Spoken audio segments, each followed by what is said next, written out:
This is Scott the Fix-It Guy. Our goal with our videos is to empower you to be able to do the repairs on your own and save a whole lot of money and also get that great feeling of having fixed it by yourself.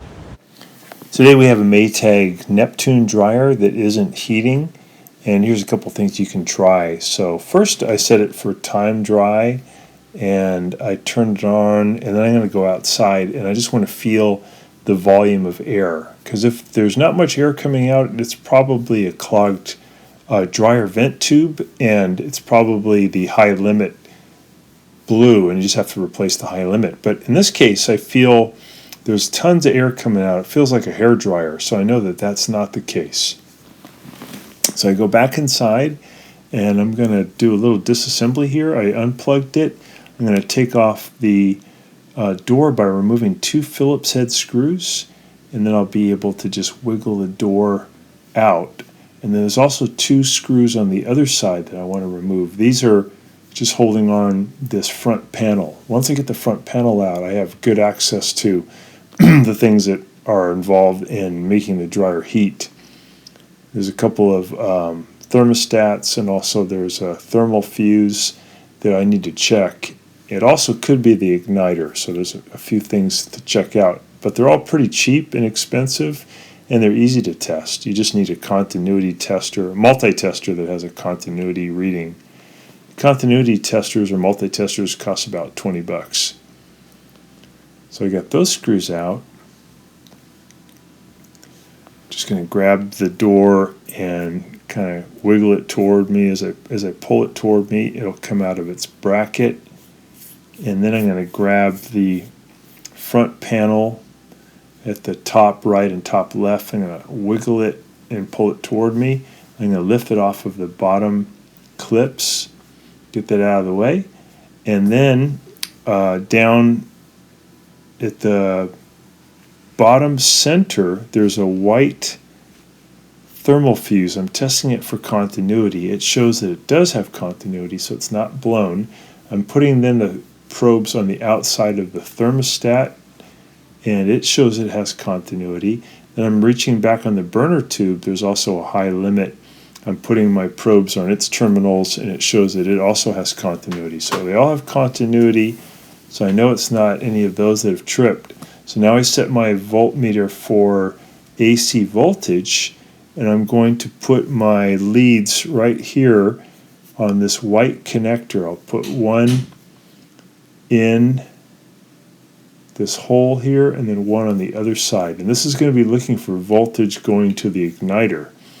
Then what I'll do is I'll plug it in. I'll set it for time dry, and I'm going to push in on the button that's the door switch, so that the machine thinks the door is closed. Here with my thumb, I turn on the dryer, and I'm going to look at this meter and see if I get any kind of voltage reading. I'm looking for 110, 120 volts AC.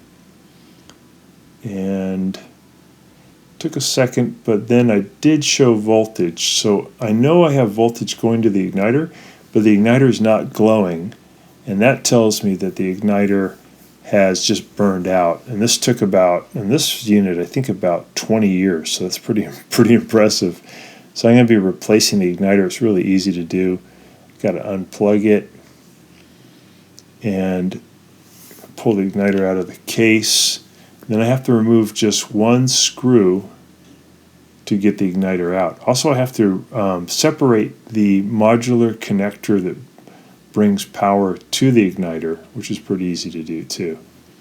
So this igniter comes with a couple of wire nuts to splice in, but we don't have to do that in this case. We just have to separate this wire connector that we can see shown here. Here's the part number. This is one from Amazon. These are pretty cheap. They can send it to you really fast, especially if you're a Prime member. Get it just within a day or two. And once you get it, all you got to do is use a little standard head screwdriver and pry apart this connector. Here's also a link for ordering the part. So we're going to pry apart the connector. Also in the description below, we'll have a link for you too. So you can just click on it. So we got that pried apart, and we're going to remove 1/4 inch machine screw here that's holding on the igniter. Using this angle tool to get in there, it just makes it easier. You can use a ratchet too to zip that out.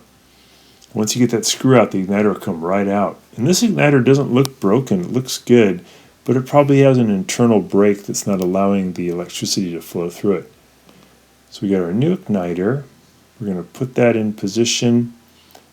We're going to let it come back so it's underneath the screw that holds it. I left the screw in position. I just let it come back so it's sitting underneath the screw, and then I'll take my 1/4 inch driver and just tighten that up. So in this Maytag Neptune Dryer, this is a really easy procedure. You have a lot of room to work. I'm going to plug the modular connector back in, so that's going to bring power to the igniter, and then I'll plug the dryer back in just to test it. So you get it plugged in, I'll press in on this button that makes it think that the door is closed, and I'll press the start button, and we should see the igniter start to glow. There we go. So that igniter is working. It's going to glow really bright, and then we'll see a big flame go into the burner tube. That's just going to confirm that the dryer is working again. There's our flame. It took about maybe 10 seconds. So that's great. So we'll unplug it, and then we'll put it back together. I'm going to put the front panel back on. I'm going to sit it down on its little clips here at the bottom, and I'll lean the front panel back, push it in on its little clips at the top.